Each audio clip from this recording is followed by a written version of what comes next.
Hello everyone, welcome back to the show. I hope your day is going great today, and in this video we're going to be ranking all of the Indiana Jones movies, including the newest one, Dial of Destiny. Keep in mind this is just my opinion, and if you want to share yours in the comments section below, I would be happy to see it. So just to get started, in last place is Kingdom of the Crystal Skull. This is a movie where I feel like the first half isn't that bad, but it's pretty underwhelming, especially considering that Marion comes back. You would think that that's super significant, but it's just executed so poorly. The story just isn't compelling enough, especially about the actual crystal skull that they're looking for. I feel like in the middle of the movie, everything just kind of falls apart. There's also some pretty bad CGI. They did use some stunt work in here, some practical effects. So I won't go as far to say the entire movie is just terrible, but the flaws are pretty obvious and just in your face. They literally drive a boat into a tree branch and go down 3 massive waterfalls. Coming in 4th place is the newest one, Dial of Destiny. I did not expect this to be as good as the original trilogy, but unfortunately it is a lot closer to Kingdom of the Crystal Skull than I was originally expecting. A lot of people were thinking this was either going to be a hit or miss,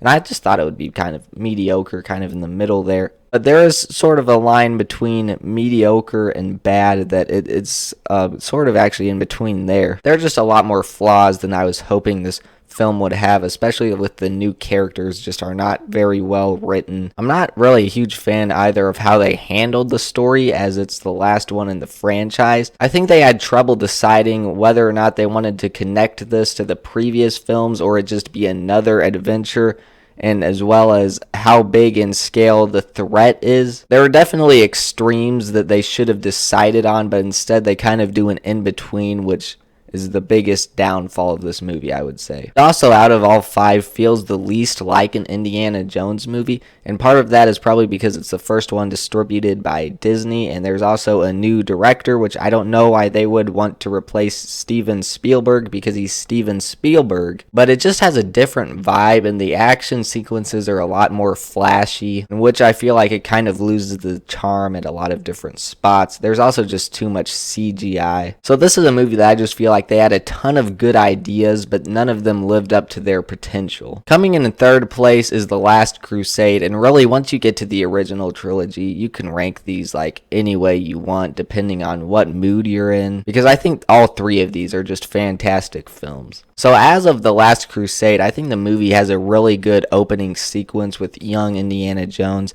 and from there's just a really compelling story. Indy and his dad are a really good duo. It's pretty funny at a bunch of different points, and even the boring scenes in this movie aren't actually boring. But there's also some emotion in here too, and the ending of the movie is just perfect. I like the way they treated all the characters, and with them finding the Holy Grail and then actually just leaving it there. And then as they ride off into the sunset, it's just such a nice shot. Number 2 is going to be Raiders of the Lost Ark, and as I said, there is not much space in between these original 3 movies because they are all very good. And this is just another one that's just really well done. The storytelling from beginning to end. There's tons of memorable characters and moments in here.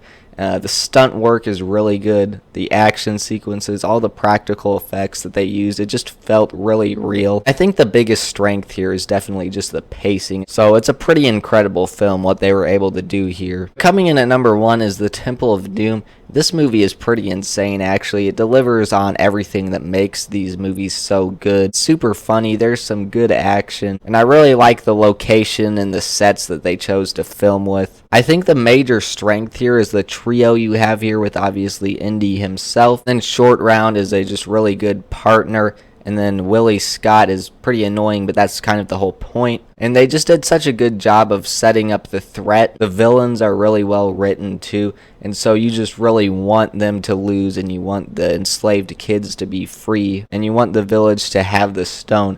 So that's why I think this is just a really satisfying movie. Overall, with the whole original trilogy, they really just found a way for the movies to be well written, but also just super entertaining for people of all ages. Overall, that's my ranking. That's what I thought.